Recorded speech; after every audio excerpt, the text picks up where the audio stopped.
UK. My most distinctive memory of Nigeria is a recurring dream I used to have about these amazing green, lush trees. When I went back to Nigeria in 2007, I saw the trees when we were driving from the airport to my parents' hometown, and all the memories came flooding back to me. Both of my parents are from Nigeria. They were teachers there with good careers, but there was no treatment for polio. I couldn't walk, and they didn't know if I was going to get worse. My dad felt like he didn't have much choice, so we said goodbye to all our friends and family and moved to East London. Polio is a waterborne disease.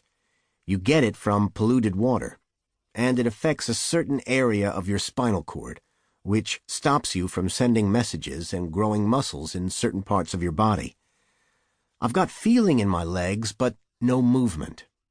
My left side is worse, but the degree of severity increases down my body. For example, it only affects my left hand a little bit. I can move it, but can't hold a pen with it. When I came to the UK, I was given a caliper splint to wear on my left leg.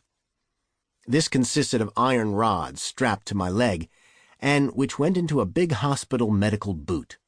It definitely didn't look cool. Everyone else was wearing sneakers, and I was wearing these ugly brown boots. Plus, it was really uncomfortable, as the caliper splint didn't bend, so my left leg was dead straight when I sat down. I could walk, but in a kind of robotic way. However, using a wheelchair was never really an option. If you could walk at all, it didn't matter what you looked like or how bad the pain was. Walking was always encouraged. My parents really wanted me to walk, and had a deep belief that with the support of the caliper and enough practice, I'd get better and would eventually walk on my own. The long road to school. Schools in the UK at that time were separated into mainstream schools and disability schools. If you were disabled, you went to a school for kids with disabilities, no matter what your disability was or how old you were. If you were able-bodied, you went to a mainstream school. My dad's intentions were for me to go to a mainstream school. He was so determined that eventually, after about a year of campaigning, one school finally accepted me. I was the first disabled kid in my area to go to a mainstream school, and my parents saw it as a real achievement, a step in the right direction toward me having a normal life. But on my first day, I felt anything but normal. My mom, who's very flamboyant, had bought me a pair of pink checked flared pants to wear and combed my hair into a big afro with a huge side part.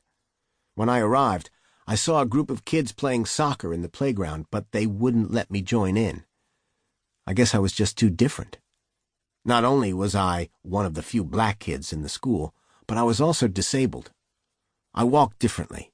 I still had a bit of a Nigerian accent, and my name was strange. However, during the final playtime, they stuck me in goal, and after the first couple of minutes, one of the best players in the team took a shot, and I saved it. That really changed my life at school. Everyone suddenly thought, he may be disabled, but he can play soccer. I still had people making fun of my pink-checked flares, but from that moment on, I loved school. A book a week. I was a really keen reader. Because my parents didn't allow me to play out much with the other kids in case I hurt myself, the only thing they really encouraged me to do was read. So I did. I read a book a week. We had quite a few problems in the area because we were the only African family and my parents were proudly African. They'd go to Nigerian parties, wear their Nigerian clothes, and listen to Nigerian music, so we were seen as strange. I got teased a lot and hated the way we were treated, just for being different. It made me want to wear my English clothes.